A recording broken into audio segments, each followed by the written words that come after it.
Thank you very much, Katja, for coming to my podcast, Business Breakthroughs. It's very nice having you here. We have met recently in Australia on the speaking event. So can you tell us a little bit more about what is it you do so whoever is listening and me can get to know you a little bit more?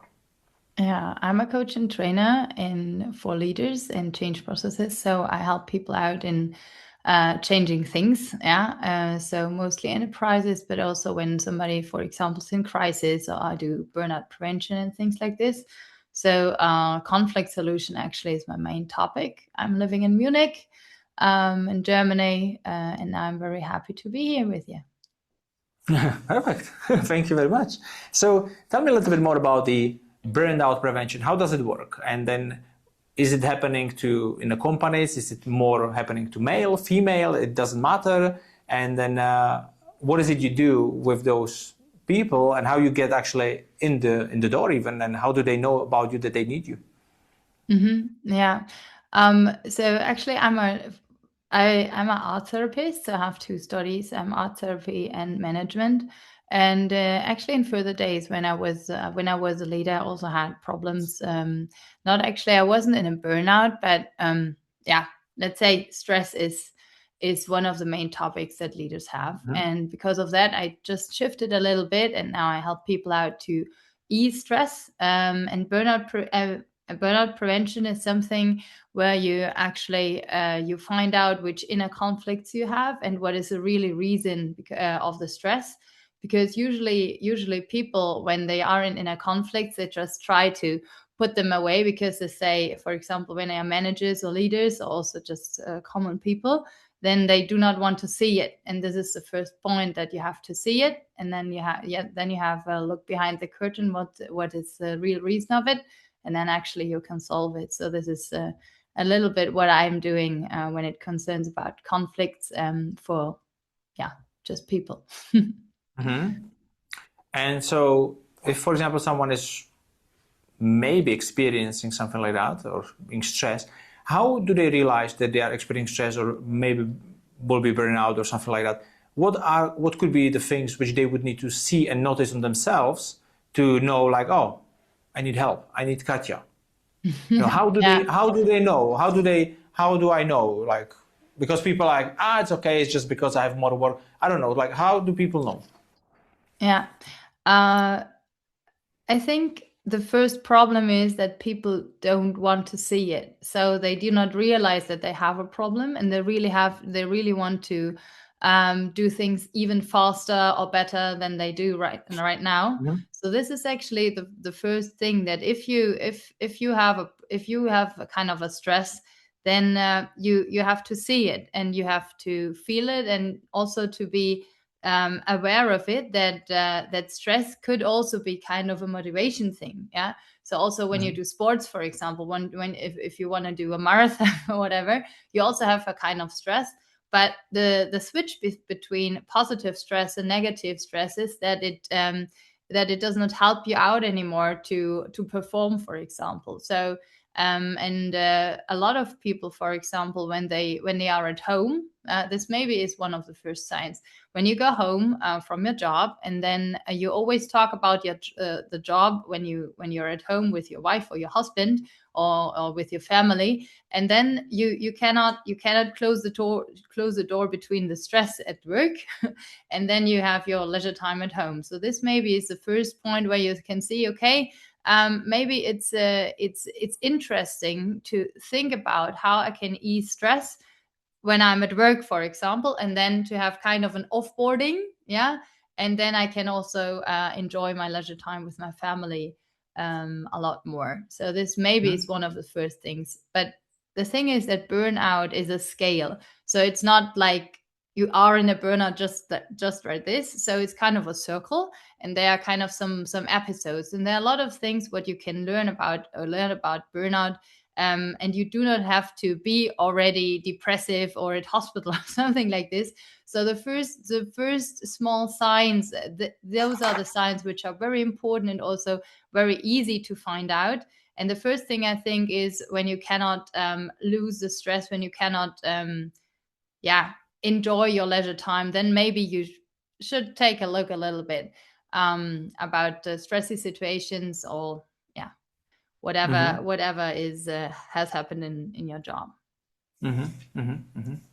Perfect. Thank you very much for sharing. Yeah, I think this is actually very good to, like you mentioned, switch between the personal or professional when people come home, because I think this is something what people can notice easily for themselves, but also their partner can notice it as well, to kind of have that switch. Yeah. In the past, I have this. I had a coach from Brandon Bouchard, and then they would be saying one of the things in that coaching was like, if you still need to finish some work for your business, so let's say I drive home, let's finish it. If you have still some call to make it in the car. Don't even go home. Just finish it somewhere. And then when you kind of walk through those doors, he was always speaking about the doors. When you walk through those doors, now you are, let's say if I walk through those doors to go home, now I'm in a kind of family environment. Now I'm a husband, a dad, right? So, and now leave that work outside of that door. And then if I walk to the office in my house, let's say kids are sleeping, so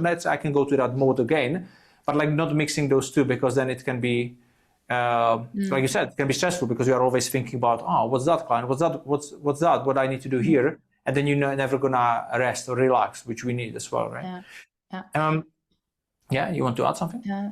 Maybe just one thing which I think is very important. Stress is a very individual thing. So everybody feels stress in a different way, but this is actually what everybody can do, because stress is it's really a feeling what you have in your body, and this is also something like a sign that you have to be just aware about. Yeah. So in the next situation where you can feel stress, then do not just run, and go into this hamster wheel and start to be even faster. Just the main thing what every person can do when it comes to stressful situations is not to run, but to stop, to breathe, to smile, to do a step back and see the whole surface, and then to find the real reason why this is a stressy situation. And this is not only because of a job situation. This is just the main topic where I am. You also can have stressy situations at home with your family. For example, when a beloved member of your family gets sick, for example. So this can also be a very stressful situation. I think that everybody can understand this. But also in those cases, it's very important just to feel this feeling, because we always have it in our body, and not to ignore it. And this is the first thing what you can do, just to ease stress down, and do not have to be in a burnout. Perfect. And do you think, when obviously you go mainly to companies, right, and speak over there about this topic? Yeah. So obviously in the companies we have employees, and now they be stressed. Are they now feeling stressed that their position can be replaced by AI? If the employee can be replaced by AI, can you repeat your question? Yeah. So let's say I'm working and I'm an employee in a company, but I have certain things where I'm doing, and now obviously AI is evolving a lot. They're replacing a lot of admin things, and now AI agents, AI this and this. When you go to companies, do people experience also stress because of that? They might think they might lose the job, because there's a lot of people already lost the job because of AI. Okay. So do you come with that when you go to those companies? Like some people mention it, or how? Maybe it depends a little. I think the first thing actually this is what I think about AI. AI is a tool. Yeah. So AI, if you understand this tool in a very good way, and you really think about, okay, how can help AI me out to have a stressless day, for example, or to ease stress in my everyday life, then it's totally fine. Yeah. But it's not that AI is covering the job that I'm doing, but I think that people do not have stress because of AI. They do have stress because of the change AI is making with them, with their job. So, and then they are afraid that they will lose a job because of AI, for example. But I think it's the solution out of this is just to be aware about how AI can help you out in your daily life. So you have to have a lot of knowledge about AI, and just to understand it in an easy way. So AI is not an enemy anymore. This is the first thing. And what companies can do concerning AI is to ease stress in the way that they try to make people understand then that including AI in everyday process is a change. Yeah. And every change makes resistance. It's totally normal. I do a lot of change processes in companies, and it's always like that every change is making a resistance. And it's a little bit with the stress, or also concerning burnout. You have to see it. And if you know it, that stress and that resistance and change is it, there is no change without resistance. So what people or what companies can do is to be aware about that there will be resistance, and then they can learn how to deal with it. And those are the two things that I think is very important to know about AI. That AI is a tool, so it can help me out, but I have to have the knowledge for it. And on the other hand, that for companies, it's a change process, and change process makes resistance. So I have to be aware that I have to include people in the process when I do this change processes in my company. I cannot just tell the people, okay, now we will use AI and and then leave, go on holiday, and hope that everybody is fine with that. It's a very human thing in the end. Yes. Yeah, I can relate to that a lot, because we use a lot of different AI tools and things like that, and then we learn it with my business partner. We're like, okay, this is good for that, this is good for that, and then I pass it to my Lara. She's doing a lot of things for us, and she's like, okay, use that for this and this, and she's like, what shall I do? And she's overwhelmed. I'm like, okay, no, we'll sit down with you, we'll explain to you. But yeah, it can be overwhelming. So what, for example, do you use for your business when it comes to AI? Like, do you have any examples you can share? How AI is helping you? Like, are you using it as a tool? I do not write my texts with ChatGPT and then copy paste it. But what I do is that, for example, ChatGPT or Notebook LM, I don't know if you know this, I love a Notebook LM, or Claude, for example, they help me out to structure my day in a better way. So it's more the pre-work and not the work in the end. Yeah. Because I figured out that I also try to write my texts with ChatGPT, but it doesn't work so well. So if you use AI for example for a text for whatever, a LinkedIn or Instagram, I think that you really have to be aware if it's still your language. If it's not your language anymore, then you will destroy your USP. Yeah. So just be mindful of that. So you use it for structure for a day. So for structure for a day, to get ideas, for example. For example, ChatGPT has this deep research. Maybe you know this. Yeah, I really like it when I really want to dig into a topic and try to understand a little bit more about a topic that I want to understand. To do research is true, but my texts usually I write them just me. Until you're gonna AI yourself, and then it's done. Yeah. Very good. Perfect. So what sort of companies do you usually go to? Like, is there any specific type of companies, specific sizes, and how do you get in? Yeah. So on the one hand, for this burnout prevention, I'm also for private people who have a crisis, and then we find a solution for their conflicts and for their crisis. But usually I go in companies with engineers, IT. So those are the main ones. And on the other hand, I'm also a lot in public administration. So city councils, for example, and clinics. So those are the three. Yeah. I always say I'm a lot in companies where safety is a big value. Yeah. So the inner safety, the emotional safety, but also, let's see, the facts and figures safety. So you mentioned one of the big ones is like engineers and IT. So why that? Like, are you from? You have that background? Like, you've done something? Yeah, that's kind of funny because they came to me. I did not come to them. Ah. But I think the main reason why I'm working a lot with them is really the safety feeling, because usually they have a problem with change. So they have a lot of they have a lot of problems to change because they need this safety feeling to change. They need a lot Mm-hmm. of knowledge, a lot of background, and things like this. And what I'm Mm-hmm. doing, and like this, I also combine my psychological background and the management and leadership background and everything like this. And I give them kind of a comfort zone feeling, yeah, to do a change in a very strategic way, but also with a very clear vision, yeah. Mm-hmm. And the way how you can define change in a very good way, and is that you have to have a clear vision, then you have to have a clear strategy with good milestones, and then you also have to be aware about the company, the community, so the Mm-hmm. people there who are working in your company. And this is kind of a triangle, yeah. I think it's easy to understand. And mostly people who are very head oriented, so very logical people like engineers and IT, yeah, Mm-hmm.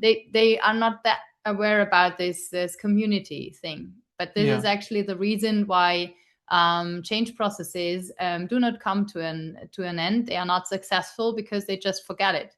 They have maybe Mm-hmm. a vision, they also have a strategy, but they are not aware about the community. And for people who need this safety feeling to use also AI, or just to have a change in the company, they really have to have this safety feeling, this comfort zone feeling, yeah, that they go the path with you.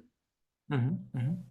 And do you mainly deliver and do you go and speak and help in German companies, or do you go also outside of Germany because Yeah, you can? yeah. Actually, mostly it's in Germany, Switzerland, and Mm-hmm. Austria. Yeah, Yeah. but I also was in England, for example, in the UK. I was in Hungary. I was in Spain. So, Mm-hmm. yeah, there. But usually, so I can do coaching and consulting in German, in English, and in Spanish. So those are the languages that I speak. A little bit of French, but French is not that good, actually. That's good. You have the variety of the languages that you can not only Yeah, do that, yeah, but you can also go and deliver like in their language, which is really good because a lot of people yeah, obviously appreciate it. It's in their language, so better to yeah, understand. yeah. Oh, good, good, good, perfect. Yeah, yeah. I think it's good. So, and how long are you doing it already? This Um, business? this, I'm self-employed now for Mm-hmm. 7 years and something. So I started my business 7 months before Corona, before COVID. So Mm-hmm. that was Mm-hmm. not the best, the best season, I think. But yeah, I'm very happy that I did this. That I did Yeah. this, and before that, I was a leader in a company. Mm-hmm. Yeah. And so, obviously, you run your own business now for 7 years. So, of course, you come with some challenges when it comes to business, like how to get clients, how to, I don't know, whatever it is. And if you came to any of these challenges, maybe you were feeling down, how do you overcome it? Like if anything was kind of not going your way, and how did you overcome it? Anything was kind of not going your way, and how do you overcome it? Because very often people speak about, what is good, the successes, but it's important to share about also the things which are not going the way, so people know it's normal. Because then people think like, especially on social media, like, everybody is rich and successful. I think 200,000 billionaires on Instagram, but in the real world it's only 3,500, but on Yeah. Instagram it's 200. So people think it's everything is easy, but I like to speak also about the things which are not as good. So if you Mm. had any experience like that, how did you overcome it? Oh, I did a lot of mistakes. Yeah, I think everybody who gets self-employed does a lot of mistakes, and also every team leader does a lot of mistakes. But I think it's a lot of walk and talk. So all the tools that I hand on to my clients, I use by myself. Mm-hmm. And yeah, to be, if you, for example, if you think about, okay, this could have been a mistake, or I'm not successful with my business right now, then the one thing what you always have to do is to stop, to breathe, to take a step back, to see the whole landscape, to do a now and a goal or a vision, and then you can build up the milestones. So the first thing what I really learned, or what I had to learn, is running or doing something even faster is usually not the best solution. Yeah. So there's the first thing. The next thing is what I always do. I have 2 times in the year when I do a big evaluation. So it's in August and between in December. So in August and December, really take 2 or 3 weeks just to breathe and to think about, okay, with which clients I want to work. Do I have new products? I do a lot of research. I do a lot of thinking about my own business, and this evaluation thing helps me a lot out to do a lot of prevention. Yeah. Mm-hmm. And this is those are the 2 things that I do. And the small the small things what everybody can do too is to celebrate small successes. So if you have a success, and we are very good in looking at on the mistakes, and then we do not feel good, yeah. But we sometimes forget to look at the good things, so at our successes, yeah. And it's very important for me to celebrate the success stories, yeah, because you can learn a lot about a lot out of your success stories and out of your mistakes, yeah. And then actually a mistake is nothing bad anymore. Yeah. And this is also what everybody, I think, has got to learn, not only a team leader, but also everybody. Yeah. Also, when you get self-employed, that you will do mistakes, and it's okay. But the thing is that you have to see it, then you have to look behind the curtain, and then you can solve it. It's a little bit with a conflict, actually. It's just the same story. Mm-hmm. Mm-hmm. Perfect. Thank you very much for sharing. One of the things what obviously we spoke about in Australia, I just thought about it when you said that you take this time off in August and in December to reevaluate what is you are focusing on, which is very important because a lot of people in the business, they just go, and they never stop. And then they don't have a time to rethink of actually, because sometimes they are focusing on things they shouldn't. And then I obviously take people to masterminds to realize that. So they are 5 days away. But you mentioned you also do masterminds like that, right? Yeah. So can you tell me a little bit more about that? Because you mentioned you are doing one soon in Portugal, or? Yeah, in Portugal. Yeah, it's in May. It's in 2 weeks, actually. Ah, nice. Yeah, yeah. This is one of my vision products, let's say. Yeah. So my everyday life, I travel a lot. I'm a lot in companies. I help people out in conflicts. People come to me when they have a big crisis, also. But one of my vision products is the business boot camp, and the business boot camp is a format what I do with one of my colleagues, and we combine the psychological part, the emotional part, with the business part. And usually it's entrepreneurs and also leaders, CEOs, and they come to us and they spend with us 4 days in Portugal at the Algarve. It's very beautiful there if you haven't been there. And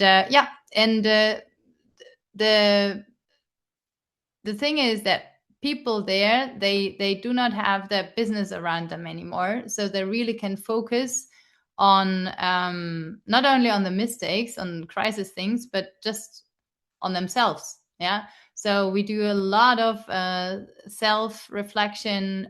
We look at their beliefs, for example, this time. We really do a deep dive into their own mindset. Yeah, this is the emotional part. And then we think about their strengths, so their personal strengths, just as human beings, but also their strengths as leaders or as a CEO, professional ones. And then afterwards, we build up the milestone plan again. So it's a little bit like the big re-evaluation, what I'm doing in the end of the year, but with a little bit, let's say, more psychological side. And people, they reach very tough goals in this already in those 4 days, because they have time to think and they do not have anybody around who wants something of them, and they are not disturbed. And we also have a very beautiful time at the Algarve. We go on a ship and on a boat sailing together and things like this. Yeah, it is amazing. I like it a lot, because I'm doing something similar in different locations, and it's like to see the people really come together and then just have time to think, make new connections as well, but really kind of focus on their business, like they are not distracted for something else. And one of the things is like we encourage people, like, hey, some people like, I want to take notes. I'm like, that you take notes, not the laptop. Because if they have a laptop, they are taking notes and suddenly message, email, and then suddenly they will be like off the topic. So we encourage them like, hey, you need to be present for the mastermind session for someone. So you need to be present, so no phone. You'll have a break, so you can check your phone if you need to, but really like focus on the room, on the person, and then people can really come up with a lot of good ideas, and then everybody's helping each other. So it's really powerful. So I know you mentioned before that for the Portugal, this time you are full, but I would definitely want to come with my business partner Louis to come to yours as well, to see how you are running it, because obviously for inspiration and obviously meet some new people, I think it will be really good to do it as well. So you need to tell me when is the next one, so we can come along. The next one will be in September actually, but I will. We do one in September as well. So nice. Maybe it will be the same dates. I don't know because if I travel, so it's 7 days. It's 5 days mastermind and 1 day travel there, 1 day back. So it's 7 days. So wow, that's pretty cool. It just depends how many I can do, because obviously I have a family and 3 children, so I can just disappear for 2 weeks of the month, to not be with my kids at home. So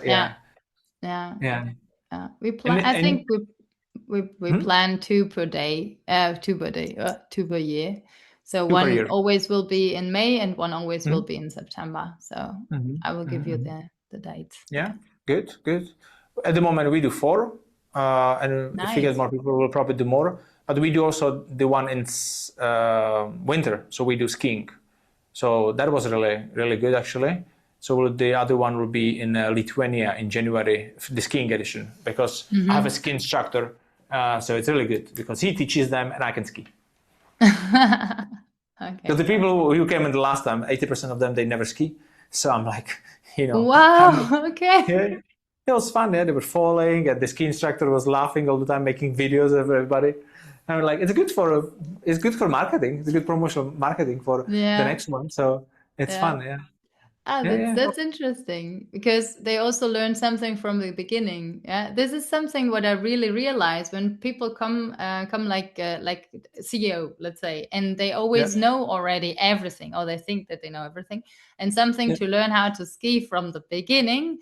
This is very, very cool actually, because then they think about, okay, I can learn something from the beginning, from scratch again.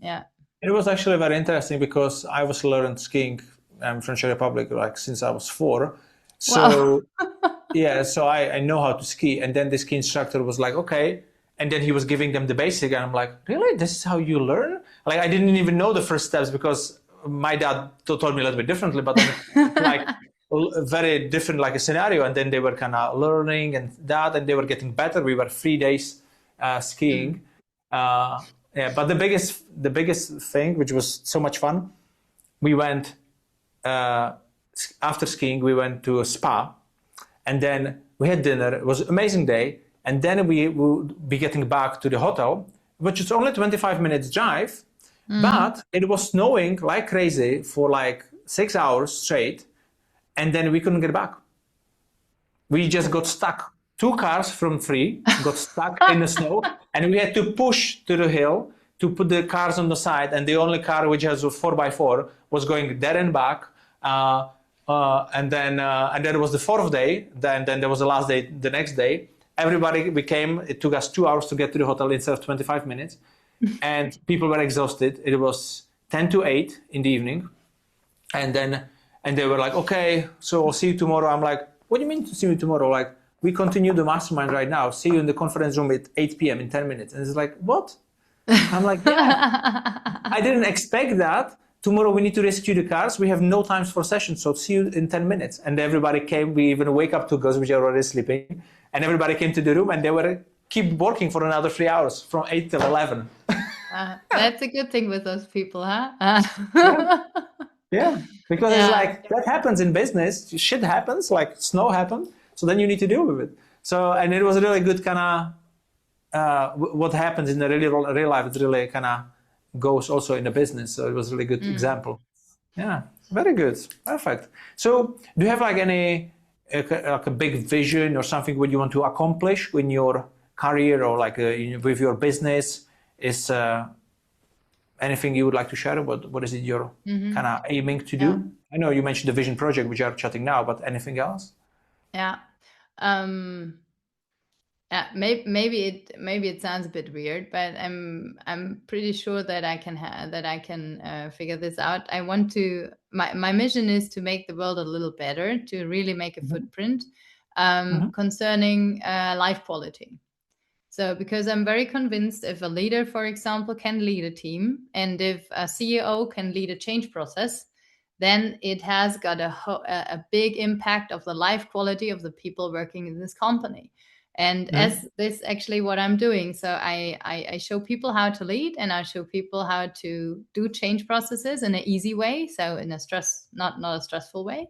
And this is actually what I really want to have kind of a score of life quality, how life quality can be higher for everybody in a company. And if I do this in a lot of companies, then yeah, this is my footprint, what I want to do. And on the other side, so I'm traveling now a lot. So I have about, I don't know, maybe 100 nights in hotels during the year. So it's quite a lot.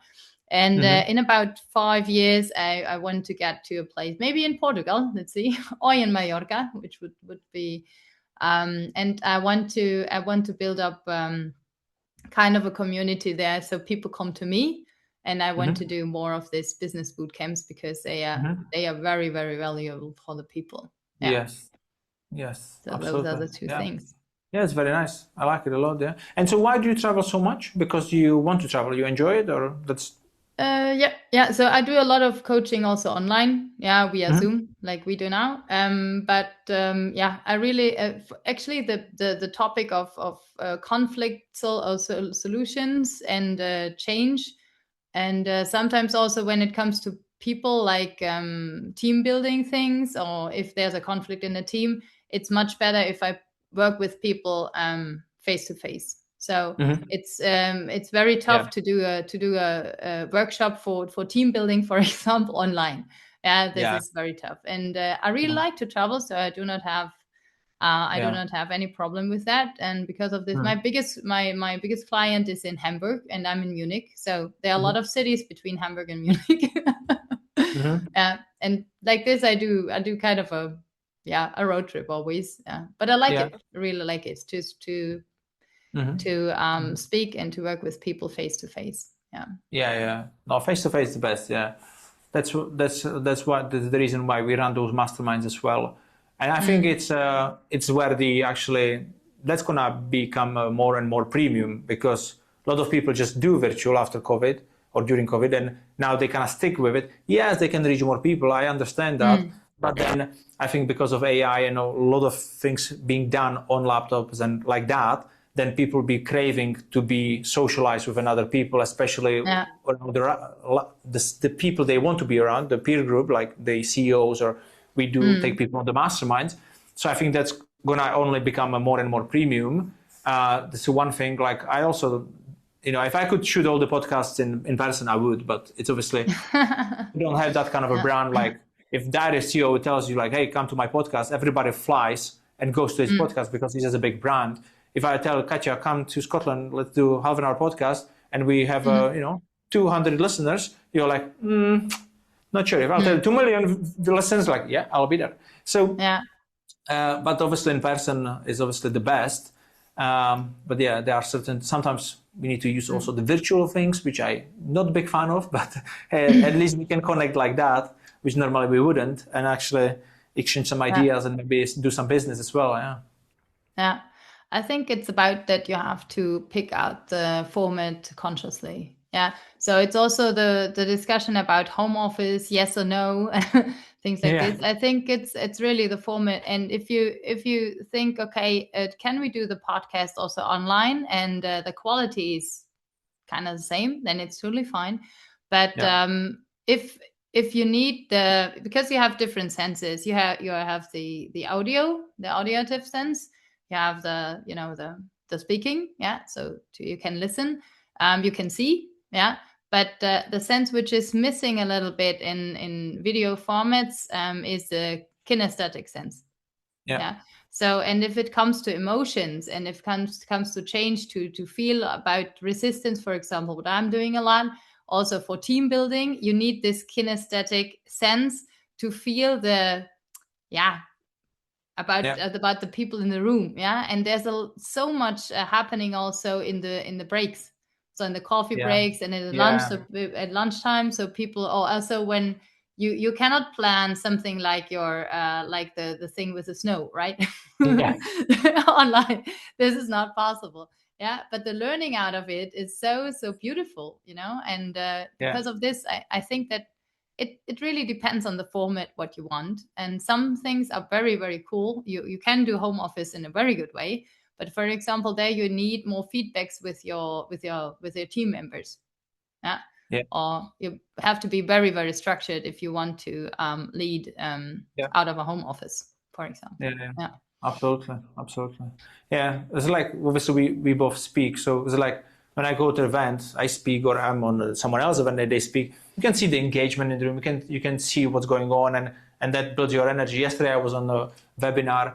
It was 400 people. I was like an attendee, and then the speaker is amazing. He was doing really well, and that. But it's like you don't really know, like, say people can say it in the chat, something answer, but like you don't really know if they're doing something else on the laptop and how engaged they are really. So it's kind of difficult, yeah. I mean, Mm. we will be doing now like a monthly webinars as well, because we want to. It's because it's difficult. Like if let's say, people don't know me only from social media, and then I'll jump on a call with them for half an hour, and then they are interested about the mastermind. I'm like, yeah, come to the mastermind, spend 5 days with me and then others. It's £5,000, and you're like, okay. And it's like, but I don't really know you as much, and then not only the money, but then I'll be stuck with you for 5 days, right? So what if I don't like you? So it's like there needs to be sometimes the between step. So it could be the webinar or another kind of call in between, or 1 day event. So yeah, so Yeah. it's kind of it can be tough for that. Yeah.